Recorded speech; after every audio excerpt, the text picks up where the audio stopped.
How's everybody doing? Sweet.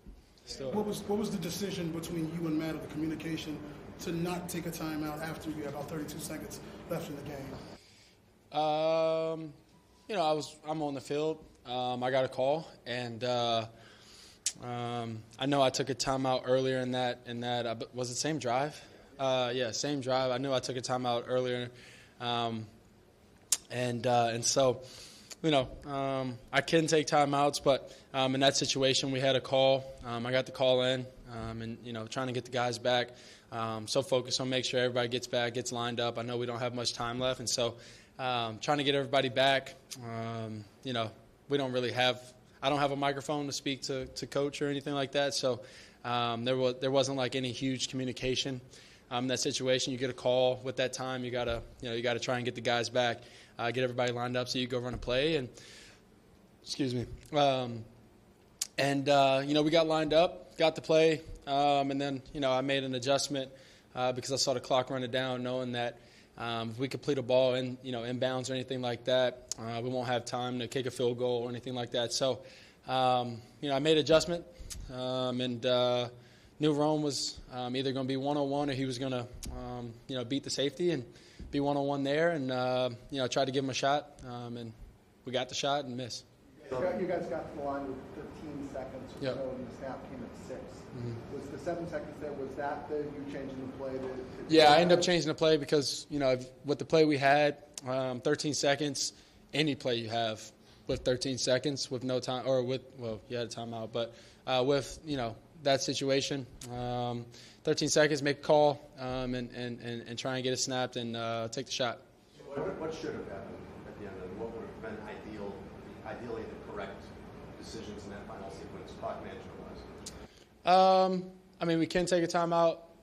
We got the guys on the field. They're a big man team, and we took a shot. And with that, you live with it. The right decision. Everybody can, as we always say, and y'all don't know, but as we always say, you can always hold that clicker and press pause or slow-mo, but, the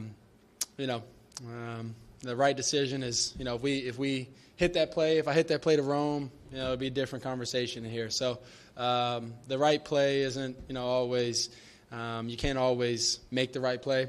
You gotta make a decision and go with it. Are you surprised there wasn't a timeout call, though? Are you surprised? Surprised? We can call a timeout. We cannot. Surprised? I'm not going to say surprised or not.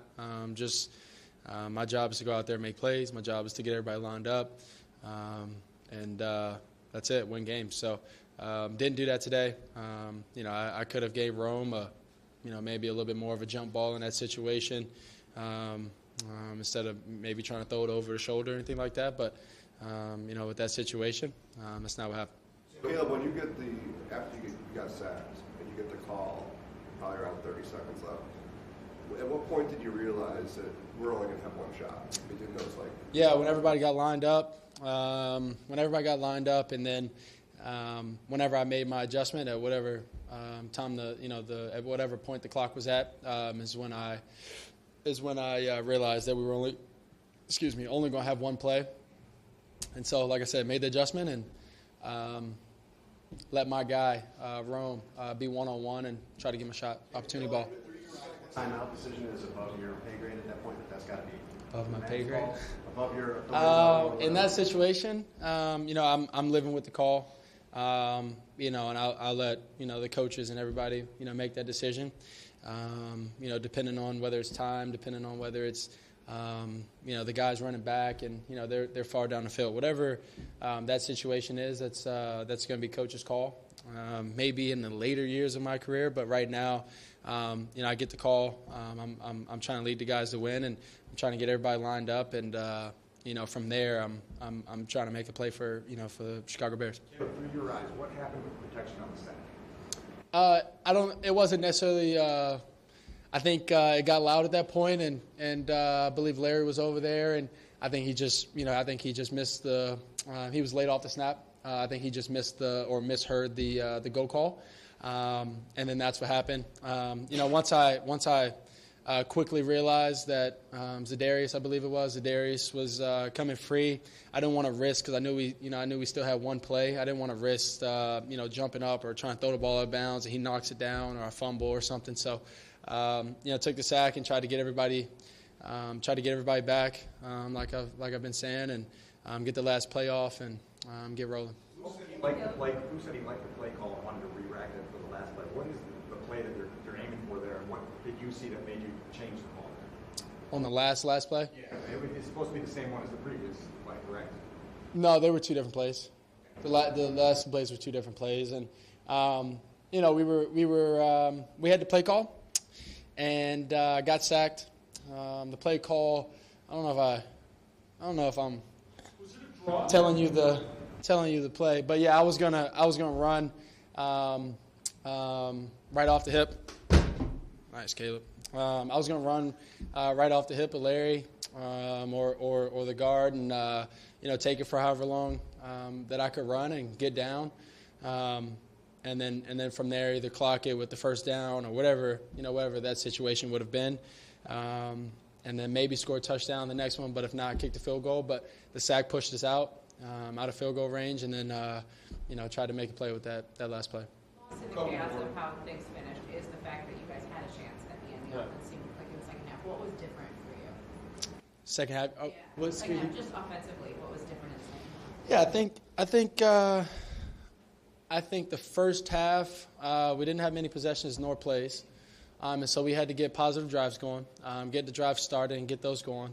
So that was a big point for us, at halftime. And then being able to, just get into a rhythm, stay encouraged, stay believing. I know we were down. We were down 16 at that point.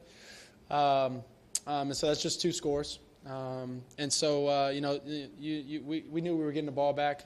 You go out there, you score, and now it's. Now you're right there in the fight again. And so we knew we were in the fight. We've been in many of these games where we were down and, came back from 16, 10, all these different scores. And so, we have belief in ourselves and to be able to go out there and do that. And like you said, it's tough doing all of that and then not being able to come out with the win. But it's definitely encouraging because of the fight that these guys have overall, defense, special teams, these offensive players. I go around and tell the guys, after this game and these past couple of games that I love them, appreciate them, and let's keep going because that fight, especially. We spoke about it the other day with the record that we have. There's not many times where teams are still fighting how we fight. And so, much love and appreciation to them. And can't wait to keep going. On the scramble when you got hit, was it your left knee? Yeah, it was left knee. First of all, how's your knee? Second of all, did you think, was that a clean play? Knee's fine. That play was funky. Let's put it that way. I don't really, I didn't really appreciate the play. He just kind of dove straight at my knee. So I didn't really get that. Definitely kind of frustrated about that one, just because, whatever. But, knee's good. Nothing wrong with it. I think I just got a bruise, but, the play was funky. But, yeah. Thank you. The Bears.